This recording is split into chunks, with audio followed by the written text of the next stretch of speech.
आज की ताजा खबरों के अपडेट में बात करेंगे देश भर की तमाम बड़ी और काम की खबरों की, साथ ही भारत सरकार की ओर से लिए गए कुछ महत्वपूर्ण फैसलों और जारी किए गए कुछ नए नियमों की। इसके अलावा प्राइवेट नौकरी करने वाले लोगों के लिए आज एक जरूरी और महत्वपूर्ण खबर निकल कर आ रही सामने, बताएंगे आपको इस अपडेट में। साथ ही बेरोजगार युवाओं के लिए खुशखबरी, दिसंबर तक इस राज्य में सरकार 1 लाख युवाओं को देगी सरकारी नौकरी।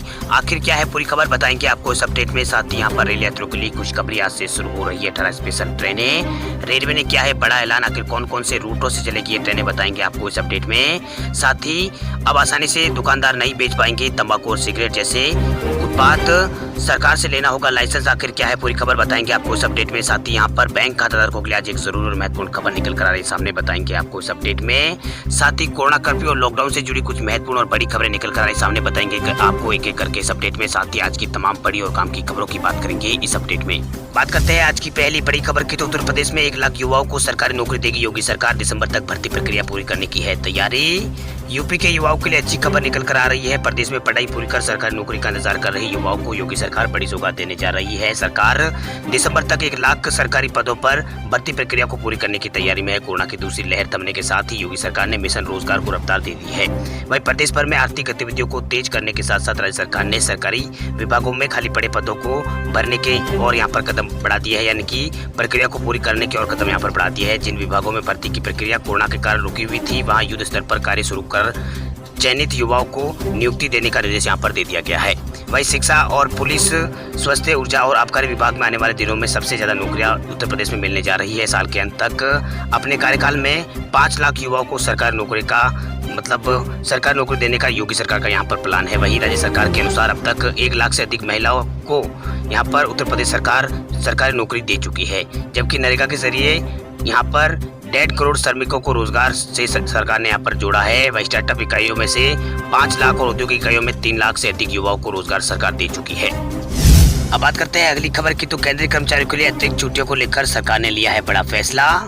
देश में कोरोना महामारी के गहराते संकट के बीच केंद्र सरकार ने केंद्रीय कर्मचारियों को बड़ी राहत दी है। देश में कई कर्मचारियों के परिजन विषम परिस्थितियों से जूझ रहे हैं, ऐसे में उन्हें छुट्टियों को लेकर बड़ी समस्या का सामना करना पड़ता है। वही सरकार ने फैसला किया है कि जिन कर्मचारियों के माता पिता को कोरोना हो जाएगा तो कर्मचारियों को 15 दिन की स्पेशल यहाँ पर कैजुअल लीव यहाँ पर दी जाएगी। इसके अलावा अगर कर्मचारी के परिवार में किसी परिजन की कोरोना से यहाँ पर परिवार की किसी व्यक्ति को यहाँ पर कोरोना हो जाता है तो पूरी तरह से यहाँ पर अगर पूरी तरह से कर्मचारी पर निर्भरता है, ऐसी परिस्थिति में कर्मचारी को 15 दिन की यहाँ पर लीव यहाँ पर दी जाएगी, यानी लीव का वो लाभ उठा सकता है। वही कोरोना काल में कर्मचारियों को स्पेशल कैजुअल लीव देने का ऑर्डर कार्मिक मंत्रालय द्वारा जारी कर दिया गया है। वह कार्मिक मंत्रालय के इस फैसले से केंद्रीय कर्मचारियों को बड़ी राहत यहाँ पर मिली है। इस फैसले को लेकर कार्मिक मंत्रालय ने ये भी कहा है कि अगर कर्मचारी के सभी कैजुअल लीव अगर समाप्त भी हो जाती है तो उसके घर में अगर कोई ऐसी स्थिति पैदा हो जाती है तो उसको यहाँ पर ये लीव यहाँ पर दी जाएगी। सरकार की ओर से ये ऑर्डर जारी हो गया है।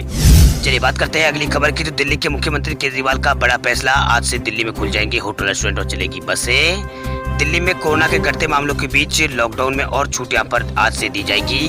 पिछले करीब 1.5 महीने से दिल्ली के अंदर लॉकडाउन के बाद अब चरणबद्ध तरीके से दिल्ली को अनलॉक करने की प्रक्रिया शुरू हो गई है। सबसे पहले किए गए अनलॉक 1 में फैक्ट्री और निर्माण कार्य को अनुमति दी गई थी। अनलॉक 2 में मेट्रो को चलने की अनुमति दिल्ली के अंदर दी गई थी। वहीं दिल्ली के मुख्यमंत्री केजरीवाल ने रविवार को प्रेस कॉन्फ्रेंस कर अनलॉक 3 में कई तरह की छूट का यहाँ पर ऐलान उन्होंने रविवार को किया है। उन्होंने कहा है कि दिल्ली में कोरोना के मामलों में अब कमी आई है और स्थिति अब नियंत्रण में आ गई है। उन्होंने कहा कि हमें 2 चीज़ों पर यहाँ पर ध्यान देना होगा, 2 चीज़ों की हमें चिंता है। पहले तो अर्थव्यवस्था को कैसे पटरी पर लाया जाए और दूसरी ये है कि संभावित तीसरी लहर को कैसे यहाँ पर रोका जाए, इसकी तैयारी की जाए। इसके बारे में केजरीवाल ने यहाँ पर कहा है।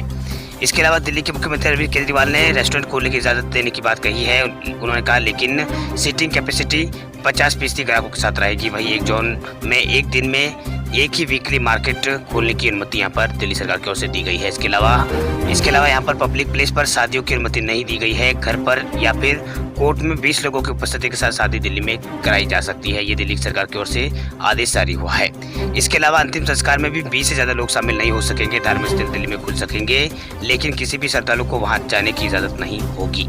इसके अलावा मेट्रो और बसें 50% सीटिंग कैपेसिटी के साथ दिल्ली में चलती रहेगी। दिल्ली के मुख्यमंत्री केजरीवाल ने और भी कई तरह की यहाँ पर छूट यहाँ पर दी है और केजरीवाल ने यहाँ पर कई तरह की घोषणा यहाँ पर की है।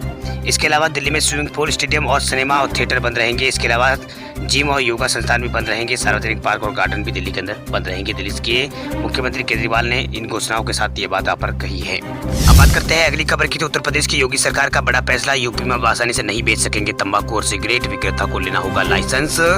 उत्तर प्रदेश में अब तंबाकू, सिगरेट और बीड़ी और खैनी आदि बेचना मुश्किल हो जाएगा। उत्तर प्रदेश की योगी सरकार ने फैसला किया है कि राज्य में सिर्फ उन्हीं विक्रेताओं को तंबाकू, सिगरेट और इससे संबंधित उत्पाद बेचने की इजाजत होगी जिनके पास लाइसेंस होगा। वहीं तंबाकू की बढ़ती समस्या और लोगों की समस्या को ध्यान में रखते हुए सरकार ने ये फैसला यहाँ पर लिया है। अब तंबाकू और इस तरह के उत्पादों को बेचने के लिए नगर निगम से लाइसेंस लेना होगा। सरकार का मानना है कि लाइसेंसिंग जरूरी करने से तंबाकू नियंत्रण के लिए लागू नियमों और नीतियों का प्रभावी परिवर्तन यहाँ पर शुरू होगा। वहीं मुख्यमंत्री योगी आदित्यनाथ ने कहा है कि हमें उम्मीद करते हैं कि दूसरे राज्य उत्तर प्रदेश द्वारा स्थापित मजबूत मिसाल का पालन करेंगे और लोग खासकर बच्चों की तंबाकू से यहाँ पर रक्षा करेंगे। वह स्वास्थ्य एवं परिवार कल्याण मंत्रालय ने सभी राज्य सरकारों को एक एडवाइजरी जारी कर यहाँ पर एडवाइजरी लेटर भेजकर तंबाकू विक्रेताओं की लाइसेंसिंग नगर निगम से कराने की सिफारिश यहाँ पर की है। इसमें कहा गया है कि लाइसेंस में ये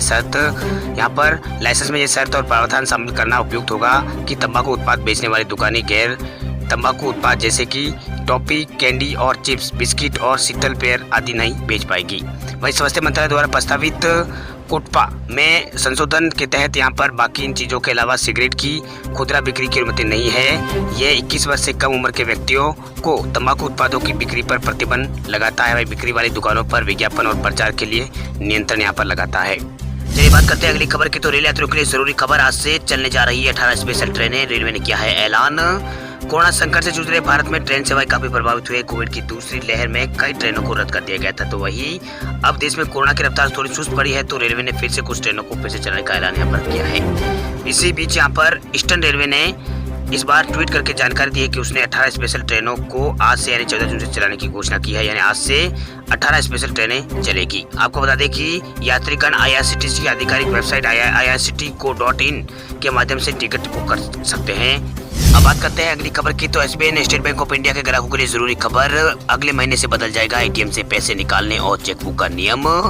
देश का सबसे बड़ा बैंक भारतीय स्टेट बैंक ने अपने ATM और बैंक ब्रांच से पैसे निकालने के सर्विस चार्ज में यहाँ पर बदलाव किया है। SBI की वेबसाइट के मुताबिक नए चार्ज चेकबुक ट्रांसफर और अन्य नॉन फाइनेंसिंग ट्रांजैक्शन पर लागू होंगे। नया सर्विस चार्ज 1 जुलाई 2021 से SBI बेसिक सेविंग डिपॉजिट यानी BSBD खाता धारकों के लिए लागू होगा।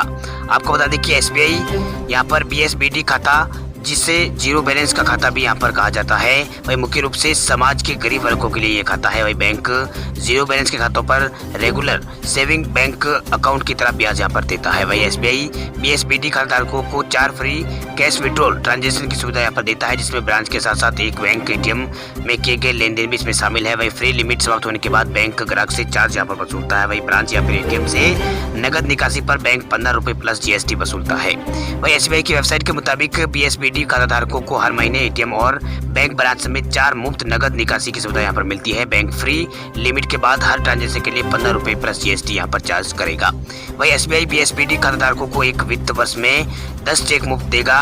इसके बाद 10 चेक वाली चेकबुक के लिए 40 रुपए प्लस GST चार्ज किए जाएंगे। वही 25 चेक वाली चेकबुक के लिए 75 रुपए प्लस GST चार्ज यहाँ पर किए जाएंगे। वह इमरजेंसी चेकबुक के लिए 10 लीव के लिए यहाँ पर 50 रुपए प्लस GST का भुगतान करना होगा। हालांकि सीनियर सिटीजन को चेकबुक पर नए सर्विस चार्ज से यहाँ पर छूट दी गई है।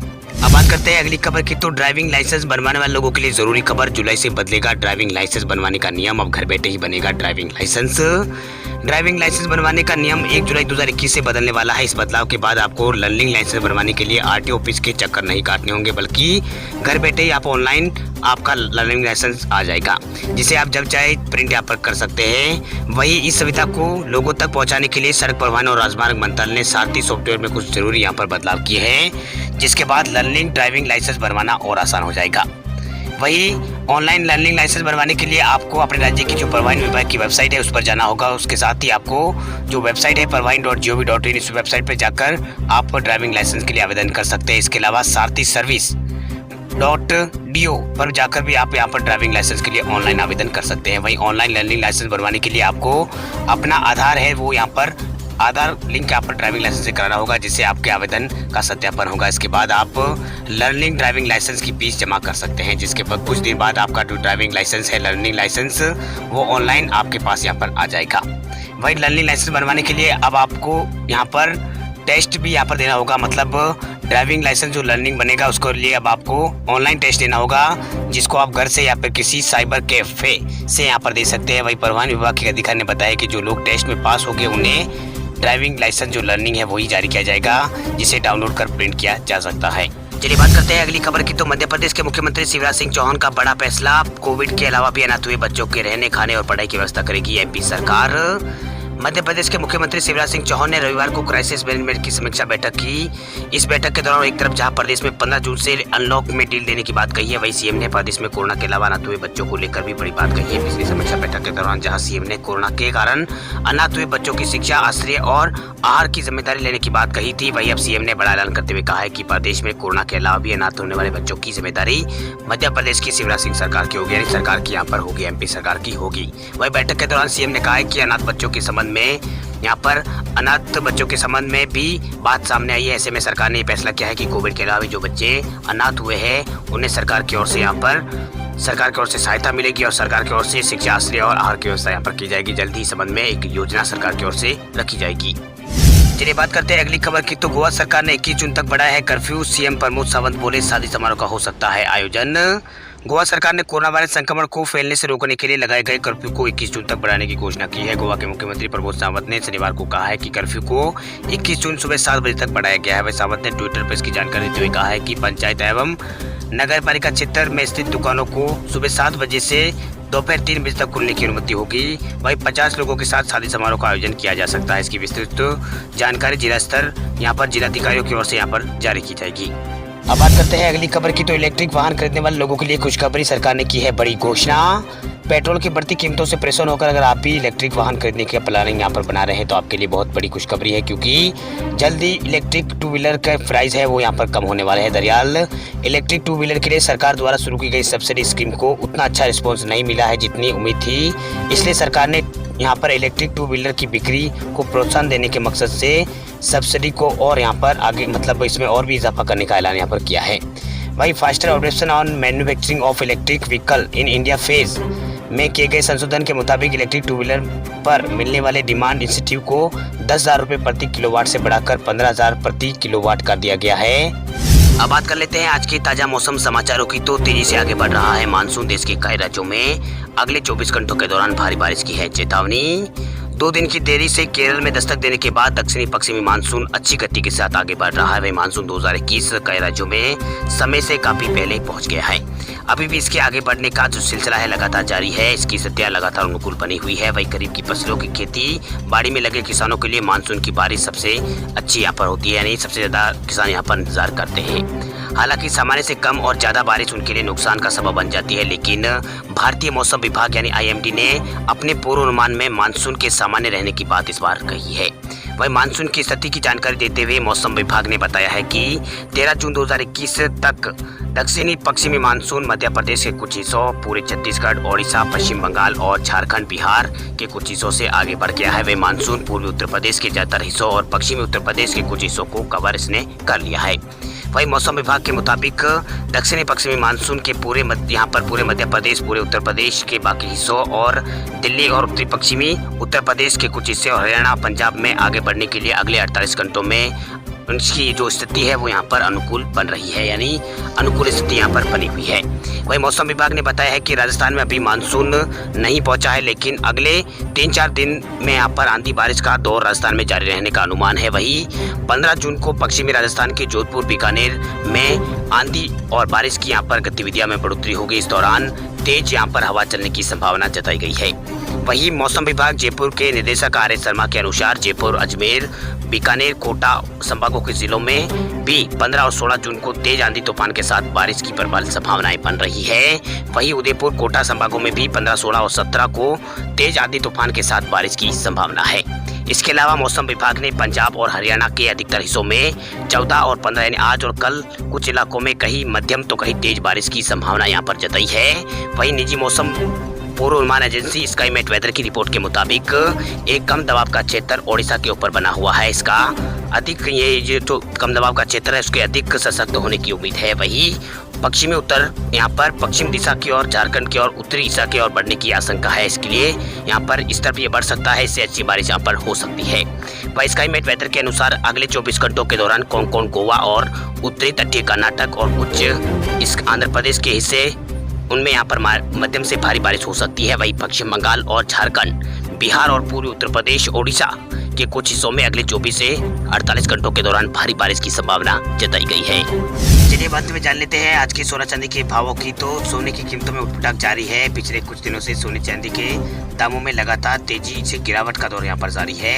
अगर आप भी सोने में निवेश करना चाहते हैं तो आपके लिए अच्छा मौका है। आने वाले दिनों में सोना आपको अच्छा रिटर्न देने वाला है। सोना आने वाले दिनों में आपको अच्छा रिटर्न देगा।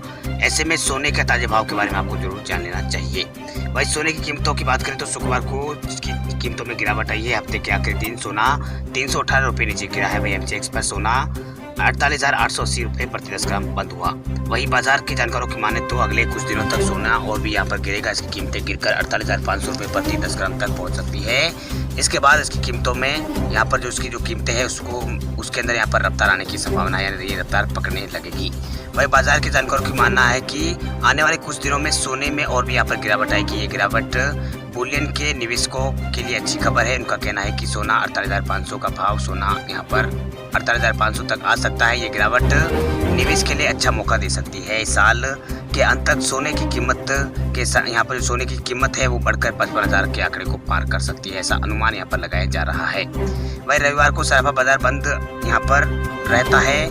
ऐसे में अंतिम कारोबार के दिन की कीमत पर मल्टी कमोडिटी मार्केट यानी एमसीएक्स पर 48,800 रुपये प्रति 10 ग्राम पर सोना यहाँ पर बंद हुआ था। वही चांदी की कीमत भी जुलाई की फ्यूचर रेट ट्रेंड 270 रुपये की तेजी के साथ 72,328 रुपये पर बंद हुई है।